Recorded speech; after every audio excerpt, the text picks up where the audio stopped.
حاضرین محفل، آپ سماعت کر رہے تھے وطن عزیز پاکستان کی ممتاز و معروف عظیم شخصیت الحاج محمد اویس رضا قادری صاحب دامت برکاتہم القدسیہ کو حمد باری تعالی اور اپنے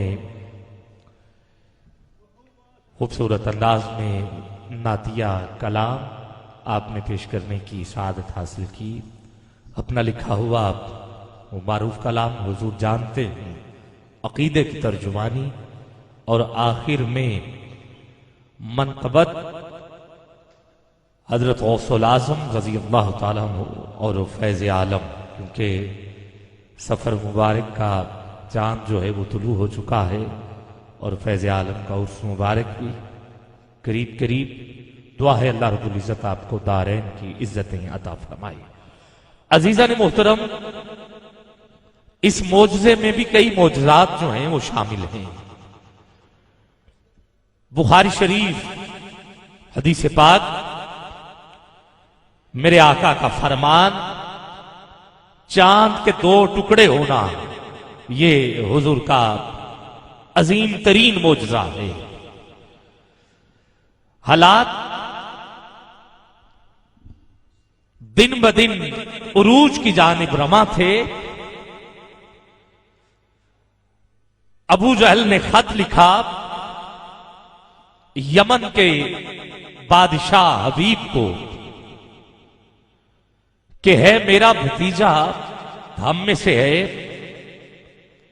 اعلان کر رہا ہے کہ میں اللہ کا نبی ہوں اور ہمارے جتنے بھی خدا ہیں ان کو جھوٹا ثابت کر رہا ہے، جو کہتا ہے ہو جاتا ہے، جس کو دیکھتا ہے وہ اس کا بن جاتا ہے، جدھر نظر اٹھاتا ہے ہر کام ہو جاتا ہے، تو آ کے ہمارا فیصلہ کر۔ حبیب یمنی، یمن سے چلتا ہے، بادشاہ تھا یمن کا، عرب میں آتا ہے، مکہ المکرمہ میں یعنی آتا ہے۔ ابو جہل کے پاس پہنچا، کہا کیا معاملہ ہے؟ کہا جو کہتا ہے ہو جاتا ہے۔ کہا مجھے اس کے پاس لے چل۔ میرے آقا کی دہلیز پہ آیا، حضور نے نگاہ نبوت سے دیکھا اور حبیب کو اپنا کر لیا۔ عزیزان محترم، حبیب کہتا ہے اگر آپ اللہ کے نبی ہیں، یہ علم غیب ہے اور آپ نے سماعت کرنا ہے، چند اشعار کوشش کیے ہیں۔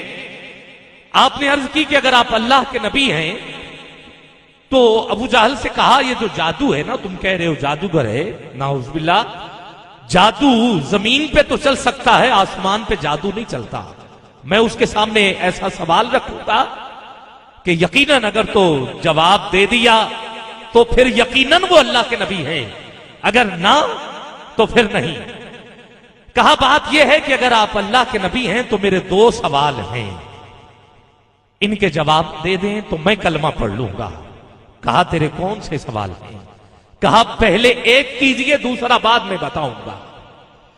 کہا کہ جو چاند ہے اس کے آپ دو ٹکڑے کر دیں تو میں کلمہ پڑھ لوں گا، اور دوسرا سوال بعد میں بتاؤں گا۔